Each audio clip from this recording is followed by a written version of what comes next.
What's up, YouTube? Capital G here, looking at some brand new cards from the Duelist Pack 19. This Duelist Pack is going to revolve around Bandit Keith, Maximilian Pegasus, and Weevil Underwood, aka Haga, who got thrown off the train and was probably never seen from again. Rest in pepperonis to my man Weevil.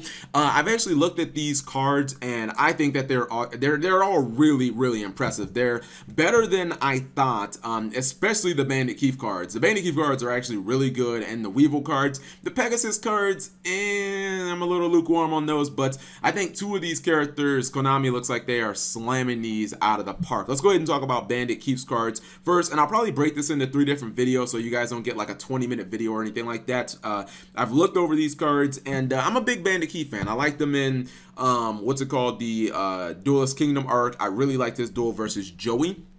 I believe his entire setup is going to be based around dark machines. Obviously, Keith played machine type monsters in his duel versus Joey. His boss monster was kind of like Barrel Dragon and etc. etc. And we have a new Barrel Dragon that when I looked at the card art, you see here, I actually thought it was a Tomb Barrel Dragon, which was interesting, but actually it's like Barrel Dragon on fucking steroids, and its effect can be a guaranteed +4, which is nuts. So, first card, Bomber Spider.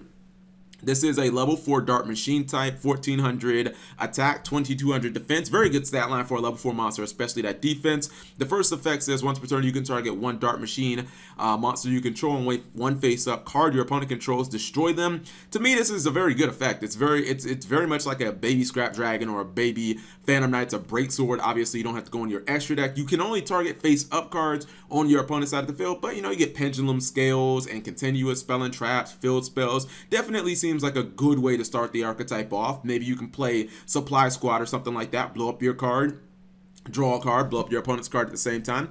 If a monster you control whose original attribute and type are dark and machine destroys a monster or monsters your opponent controls and sends it to the graveyard either by battle or its own effect, and you can inflict damage to your opponent equal to half the equal to half that destroyed monster's original attack in the graveyard. This seems like just kind of a little icing on the cake effect. It basically combos with the new Desperado Dragon, which is the boss monster, but you know, maybe you randomly throw this in Cosmos or something like that, and you summon a Dark Destroyer from your hand, you blow up your opponent's monster. Not only would you get a huge amount of burn damage, but you know, maybe later in another turn you actually run your opponent's monster over with that same Dark Destroyer, get even more damage. So, you know, nice little effect. You might not use it all that much, but when you get it off, I'm pretty sure you'll be glad you had it. Second effect is the boss monster, Desperado Barrel Dragon. Level 8 Dark Machine, 2800 attack, 22 defense. If a Dark Machine monster you control is destroyed by battle or card effect, so you can summon it during the damage step because it's battle, you can special summon this card from your hand. Obviously, they want you to set it up with Bomber Spider, normal summon, pop itself in a card your opponent controls, and then boom, pop out that Desperado Barrel Dragon straight from your hand.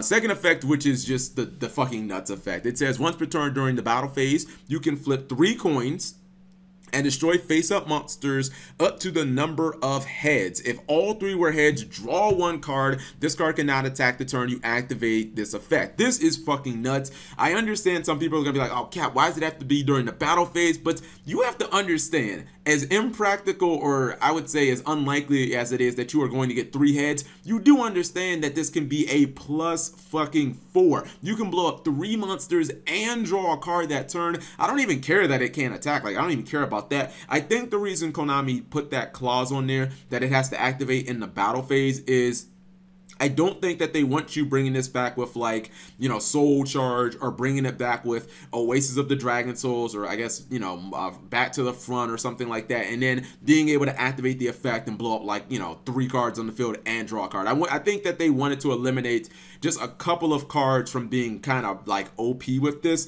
but it's still a very solid card. And then to just make the card all around better, the third effect basically pays for itself. If this card is sent to the graveyard, you can add 1 level 7 or lower monster whose effect involves coin flips from your deck to your hand.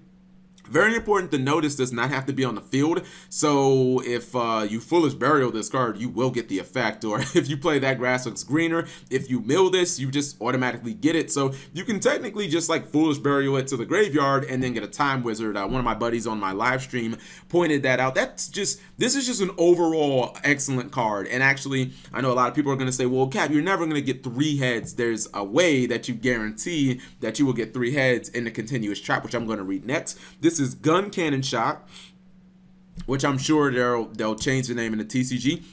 Continuous trap card. Once per turn, if an effect involving coin flips is activated, apply these effects equal to the number of heads. So based on the number of heads that you get you know, certain effects. If you get 1 heads, you get let's see, you get to inflict 500 damage to your opponent.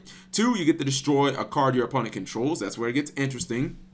And then 3, you get to look at your opponent's hand and discard 1 card from there. And then here's the effect that kind of makes it so that your Desperado Dragon will guarantee just go nuts on your opponent. When an effect involving 2 or more coin flips is activated, you can banish this card from the graveyard. Treat the result of all the coin flips as heads. This means that Desperado Barrel Dragon will 100% get all heads. You will blow up 3 monsters on the field, and you will be guaranteed to draw a card. And the interesting thing is, with Desperado Dragon, you can actually what's it called? You can actually blow up your own monsters as well. So you'd be able to, like, I guess, trigger your own Cosmo ships and all types of stuff. Maybe Bandit Keith Cosmo can potentially be a deck. I know it's a long shot, but I don't know. Obviously, these cards aren't what I would consider like super meta or anything like that, but I think that they're very interesting in design, and I actually like these cards a lot. So you guys let me know what you think in the comment section below. Thank you guys for watching. As always, subscribe if you have not already, and turn on those notifications for more daily content. This video has been brought to you by Audible. Get a free audiobook download and 30-day free trial at audible.com/MegaCapitalG. Over 180,000 audiobooks to choose from. I'm listening to the very, very interesting Pegged by My Kawaii Anime Waifu. Link in the description.